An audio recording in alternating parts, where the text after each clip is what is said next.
Amados hermanos, amigos, les saludamos en el nombre del Señor Jesucristo.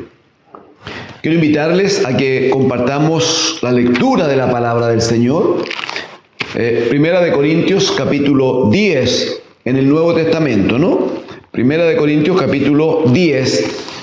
Quiero invitarles a considerar allí un solo versículo que nos sirva como base para que trabajemos en aquello que necesitamos. Primera de Corintios capítulo 10, entonces, el versículo número 10 dice: ni murmuréis, como algunos de ellos murmuraron y perecieron por el destructor. Amén al Señor, amén. Para que no perdamos el sentido, ¿no?, de contexto en que estamos, debemos decir que el apóstol Pablo está escribiendo a los Corintios en esta porción, esta parte que está definido para nosotros como el capítulo 10, y está diciendo que todo el pueblo de Israel vivió hermosas experiencias por la gracia de Dios. Dice que todos en Moisés fueron bautizados en una gran nube que es la presencia de Dios, y bajo las aguas del Mar Rojo, donde pasaron en seco. Dice que todos ellos comieron un alimento espiritual, todos ellos bebieron una bebida espiritual, todos ellos fueron bendecidos. El problema dice que de los más de ellos no se agradó Dios.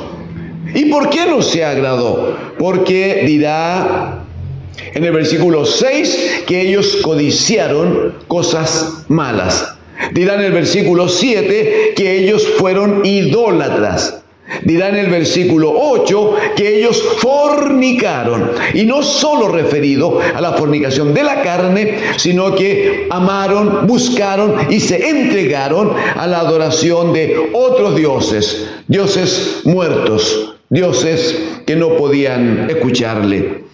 Entonces en el versículo número 9 va a decir que lo otro que ellos hicieron fue tentar al Señor, andar probando si estaba Dios o no estaba con ellos allí, estar provocando al Señor, pidiéndole cosas para que el Señor se presentara, se mostrara y ellos quedaran conformes. No, la instrucción es: nosotros no debemos tentar al Señor. Pero en el versículo 10 también es que nosotros no debemos murmurar. De eso hemos de hablar ahora. Porque ellos murmuraron, dice, y perecieron por el destructor. Perecieron por el destructor. El punto es aquí, amados hermanos, que hay pecados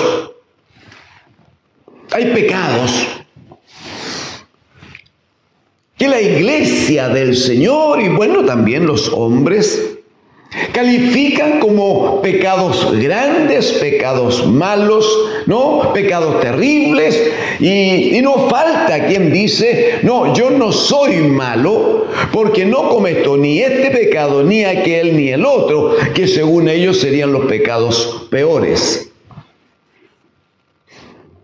Entiendo que alguna vez la iglesia dominante en Occidente, la iglesia católica,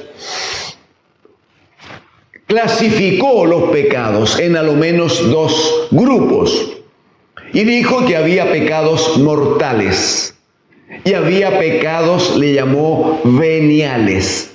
Uno eran grandes y los otros eran como chiquitos. Quiero que me permitan decirle que esa clasificación no está en ninguna parte de las Escrituras. La Escritura lo que dice, Romanos 6:23, es que la paga del pecado es muerte. La paga del pecado es muerte. Así dice. No dice la paga del pecado grande. No dice que el pecado chico va a ser considerado de otra manera. No, dice la paga del pecado es muerte. Y para que nadie vaya a decir, es que yo tengo puros pecaditos menores, entonces dirá Romanos 3:23, por cuanto todos pecaron y todos están destituidos de la gloria de Dios. Entonces, no importa cuán grande, feo sea el pecado respecto de nuestra mirada.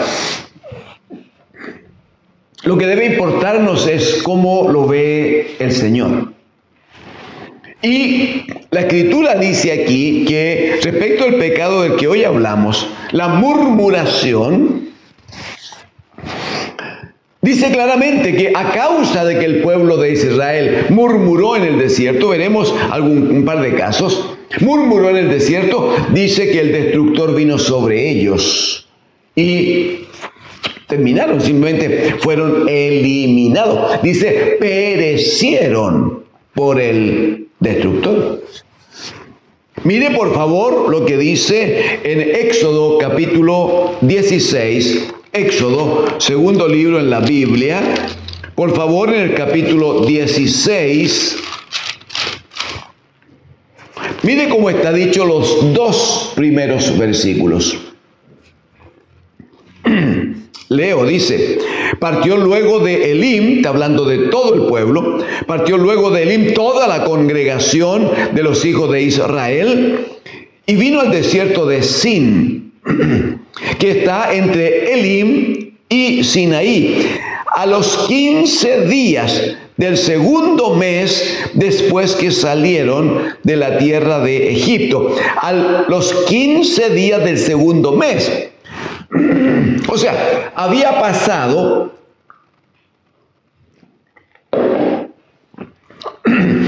habían hecho un mes completo de recorrido por el desierto, desde que salieron de Egipto, un mes.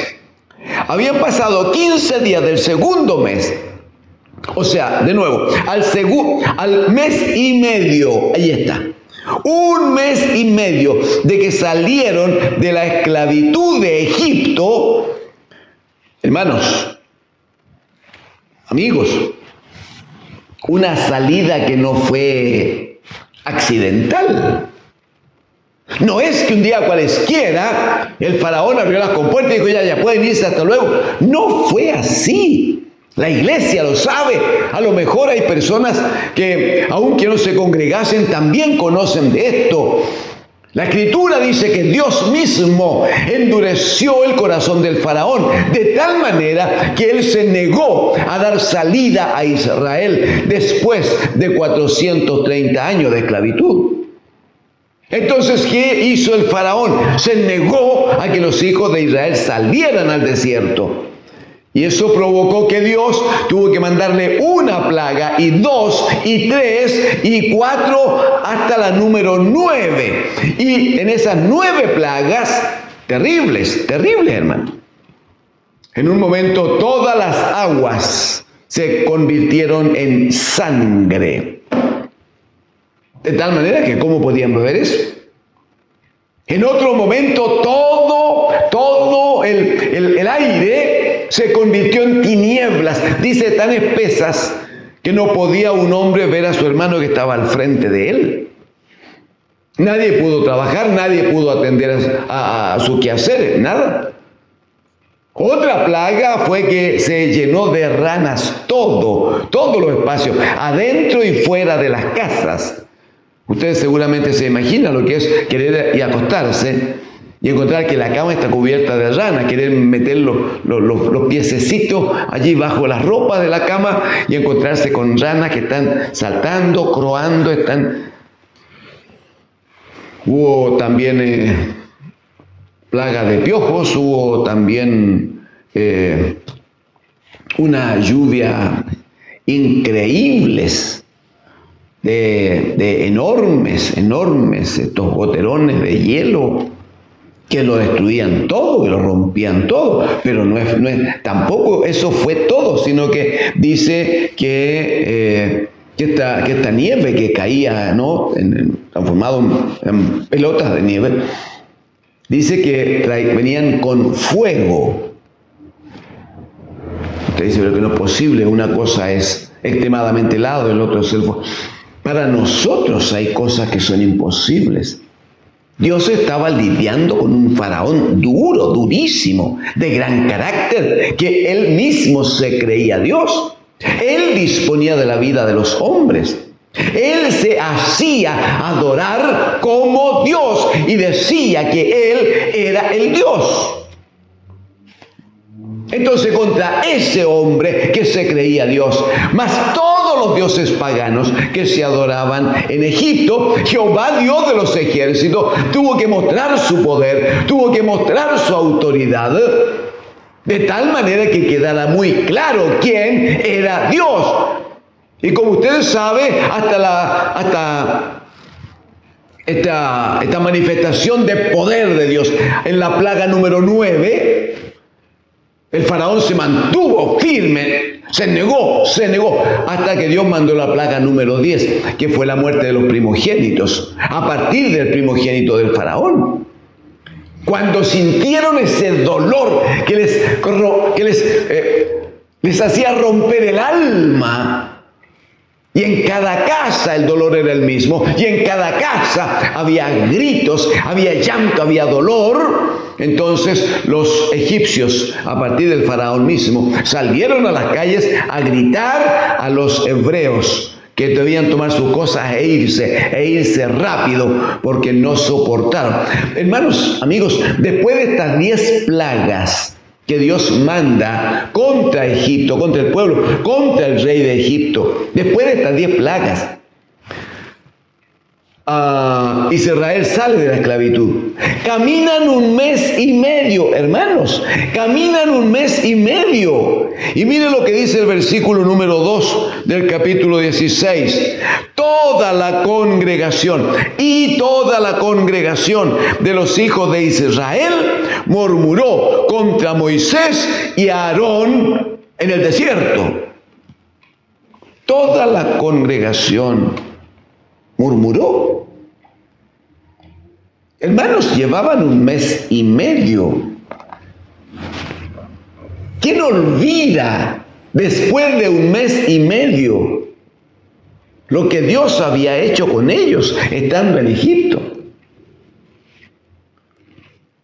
Mire, en estos tiempos en que hemos vivido, que por la gracia de Dios justo ya vamos saliendo, en que ha habido esta pandemia que ha afectado, claro, al mundo entero. Las personas que hemos pasado por esta situación, las personas que hemos debido, gracias al Señor, no llegar a un centro hospitalario, no llegar a esta cosa tan terrible como debe haber sido esto de la intubación de las personas. Pero sea aquellos, o sea los que lo hemos vivido en forma bastante más simple, pasan las semanas, pasan algunos meses y uno no olvida lo que sintió, no olvida ciertos dolores, no olvida ciertos malestares. Imagínese una persona que estuvo postrada meses, que estuvo llena de tubos por todos lados, ayudándole a que sus pulmones pudieran trabajar, que estuvo boca abajo, ¿no? Allí tratando de conseguir ayuda para salir adelante. Y en algunos casos tenemos un amado hermano que vivió esta experiencia y quedó con parte de su cuerpo con poca agilidad. Todavía está trabajando para devolverle la agilidad en una de sus piernas, en uno de sus brazos y en su mano. Ya han pasado, en ese caso que estoy citando con nuestro hermano, han pasado ya, ¿cuánto? ¿8 meses? ¿10 meses? Y obviamente él recuerda hoy día como si fuera ayer. Sí, porque tiene marca en su mano, tiene marca en su brazo, en su pierna. Israel pasó 1 mes y medio desde que salieron de la esclavitud de Egipto, desde que Dios mostró todo su poder a través de las 10 plagas. Y al mes y medio ya estaban murmurando contra Moisés y contra Aarón, diciendo: ¿para qué nos sacaste de Egipto? Claro, El problema puede estar en que a veces los modelos no son buenos, amados hermanos. Usted querrá acompañarme al libro de Números. Génesis, Éxodo, Levítico, Número, ¿no? Números en el capítulo 12. Números en el capítulo 12. Vamos a encontrarnos con dos hermanos que eran líderes en Israel. Uno de ellos era el gran sacerdote, era sumo sacerdote allí. Eran ayudantes directos de Moisés, de quien también eran hermanos. Aarón y María. Mire la actitud de ellos, por favor. Números capítulo 2. Dice: María y Aarón hablaron contra Moisés a causa de la mujer cusita que había tomado, porque él había tomado mujer cusita. Y dijeron Aarón y María: ¿solamente por Moisés ha hablado Jehová? ¿No ha hablado también por nosotros? Y lo oyó Jehová. Dice aquel varón, Moisés, era muy manso más que todos los hombres que había sobre la tierra. Luego dijo Jehová a Moisés, porque lo oyó el Señor, pues. No necesitó que nadie le contase. Entonces luego dijo Jehová a Moisés, Aarón y a María: salid vosotros tres al tabernáculo de reunión. Y salieron ellos tres.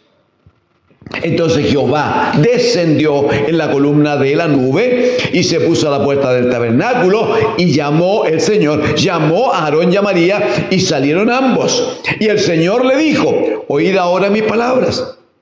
Cuando haya entre vosotros profeta de Jehová, le apareceré en visión, en sueños hablaré con él.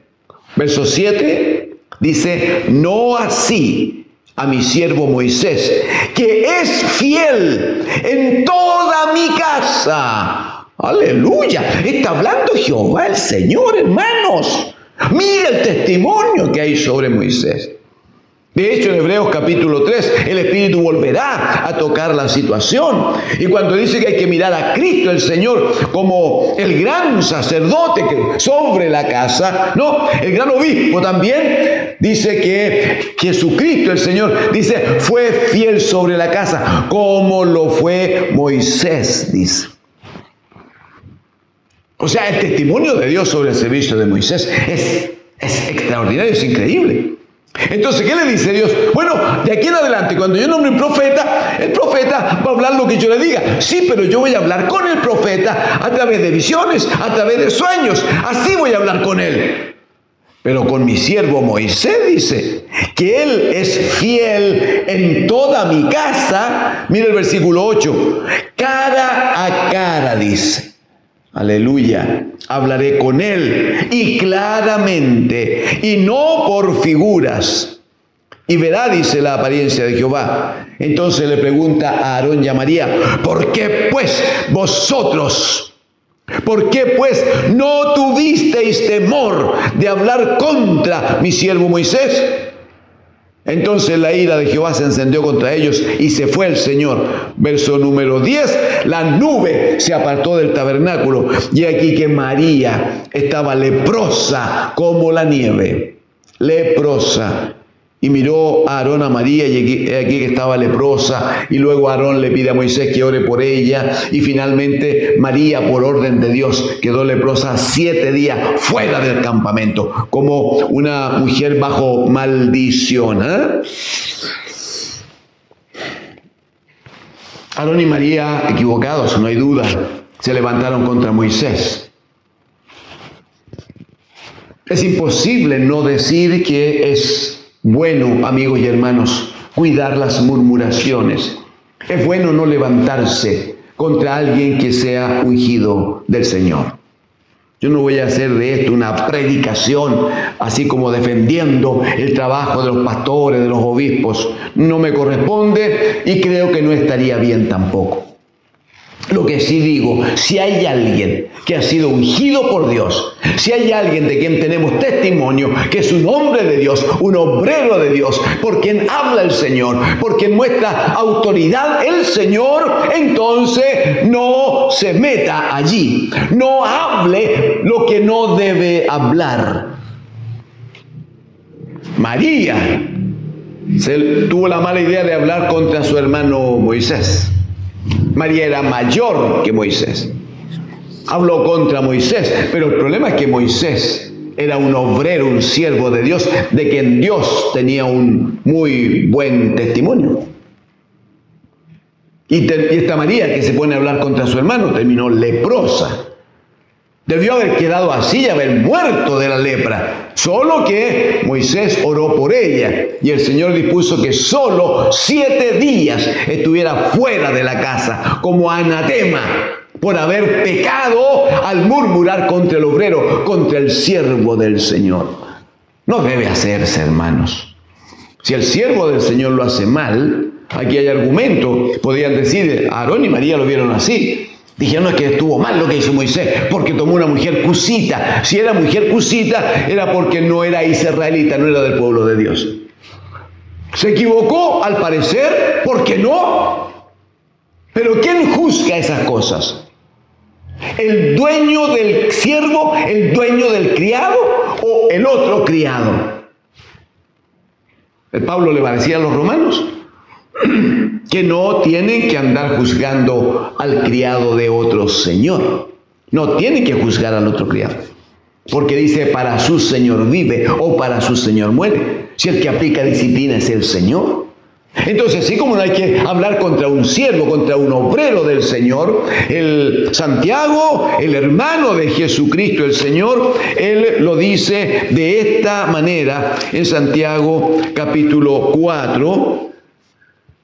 Mire el versículo 11, dice, hermanos, ahora, el ejemplo de María y de Aarón es cuidado, no hable contra un siervo de Dios, no hable contra un obrero de Dios. Deje que el Señor decida lo que está bien y lo que está mal. Ahora dice, hermanos, no murmuréis los unos de los otros, los hermanos al nivel. No ande murmurando de su hermano. Es que lo hizo mal, es que procede mal. Lo que sea, ese criado no es suyo, ese criado tiene un amo, tiene un señor. Deje que el Señor le discipline. Y si usted quiere hacer algo, ore por él, ayúdelo, exhórtelo en amor, tómelo del brazo y llévelo adelante para gloria de Dios. Ese es el camino y no otro. Hermanos, no murmuréis los unos de los otros. Dice, el que murmura del hermano y juzga a su hermano. Murmura de la ley y juzga a la ley, pero si tú juzgas la ley, no eres hacedor de la ley, sino juez.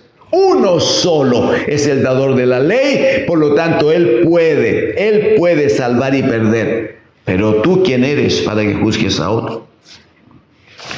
El Señor Jesucristo dijo, cuidadito ustedes, cuidadito. No sea cosa que anden mirando la paja, una pajita pequeña en el ojo del hermano y no está atendiendo una viga que tiene atravesada en su propio ojo. La murmuración es un pecado que, como todo pecado, amados hermanos y amigos, un pecado que, como todo pecado, si no se corrige ahora, puede terminar provocando la muerte, porque la paga del pecado es muerte. No importa que no se vea mucho, no importa que no arme grandes incendios, no importa. No importa que el hermano no me vea. No importa que el que me escuchó solo era uno y dijo que se iba a quedar callado. Hay uno que lo ve todo, hay uno que lo escucha todo, hay uno que va a juzgar cada palabra que sale de su boca. Entonces, ¿cuál es el llamado este día? Hermanos, amigos, cuidemos lo que decimos. No murmure de alguien que esté en autoridad puesto por el Señor, pero tampoco murmure de su hermano. Hágalo bien, regular o mal. Si está bien, ayúdelo, esté con él, estimúlelo. Si no lo hace bien y se equivoca y se cae y alguna vez comete pecado, usted y yo no estamos en condición, en primer lugar. Pero segundo, nunca nadie nos ha dado la tarea, la comisión de andar juzgando a otro. El que juzga es el Señor. Entonces, si el hermano lo hizo mal, se equivocó, se cayó y cayó, está en pecado, ore por él, oremos por él, Apoyémoslo cuando sea el momento, tomémoslo de la mano y llevémoslo adelante, dice Pablo a los Efesios, para que todos lleguemos a la estatura del varón perfecto, al modelo de Jesucristo, el bendito Hijo de Dios. De esa manera alcanzaremos la meta y no pereceremos por el destructor. Que Dios, el Señor, les bendiga. Amén.